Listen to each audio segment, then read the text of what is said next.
백종원 씨가 여기에 삼다수를 넣었어요. 네, 삼다수를 넣어서 라면을 끓였습니다. 이 라면의 레시피 인정이 될까요? 네. 라면의 레시피 자체라고 하는 게 사실 간단합니다. 왜냐하면 누구나 이 인스턴트 이 라면을 쉽게 끓여 먹을 수 있도록 만든 것이기 때문에 복잡하게 하지 않아요. 아주 간단하게 만듭니다.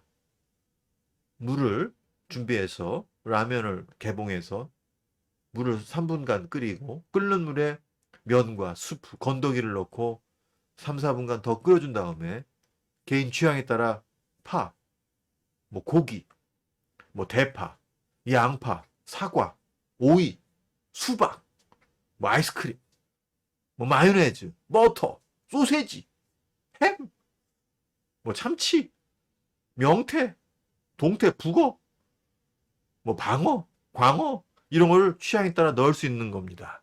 네. 그런데 백종원 씨는 단지 삼다수만을 넣어 끓였다고 했어요. 역시 큰 의미는 없어요. 단지 그 이 라면에 삼다수를 넣어 끓였다고 하는 것 자체가 백종원식 삼다수 라면이다라고 이야기할 수는 있겠죠. 그러니까 누구의 레시피라고 하는 거에 대한 것만 이야기한다고 하면 내가 그 레시피대로 만드는 것 자체는 저작권을 예, 뭐 허락받지 않아도 상관없습니다. 예, 그렇기 때문에 그 요리 방식대로 만드는 건 문제가 안 되고요. 단지 내가 누구의 요리 방식으로 만드느냐 이러한 것들을 대외적으로는 알 필요가 있죠. 만약에 내가 집에서 혼자 한다고 하면 이게 누구의 요리라고 하는 거 이런 걸 굳이 이야기할 필요는 없겠죠. 그런데 내가 이 영상이나 이런 사진을 찍어서 올릴 경우에 레시피 자체는 저작권이 없으니까 하지만 내가 레시피에 저작권이 없다 할지라도 누구의 레시피라고 하는 사실을 이야기를 해줘야 이 영상을 보는 제3자가 헷갈리지 않겠죠? 예, 이런 걸 우리가 이제 뭐 출처 표시 뭐 이렇게 보통 한다고 하죠.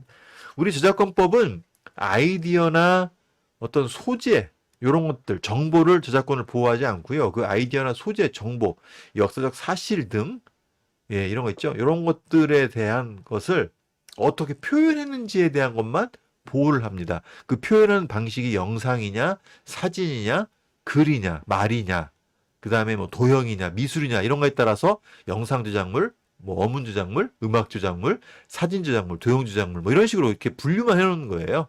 물론 각 저작물마다 특성은 있겠죠.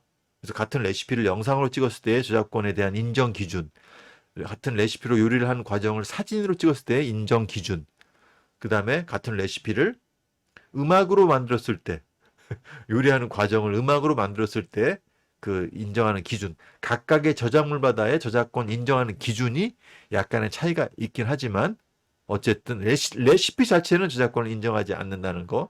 예. 하지만 그 내가 누군가의 레시피를 사용했을 때에 대한 레시피의 출처는 우리가 표현하는 것이 맞다. 그렇지 않을 경우에 흔히 말하는 표절의 문제. 그리고 이것을 다른 상업적 이용, 특히 상표를 등록해서 가게 같은 거를 프랜차이즈 같은 거를 만약에 했을 경우에 이에 대한 상표권 침해 등의 여러 가지 문제, 또한 뭐 부정경쟁의 문제 등 다양한 이슈들이 발생할 수가 있습니다. 어쨌든 저작권 자체는 레시피는 인정하지 않는다라고 하는 것이 예, 일반적인 정설입니다.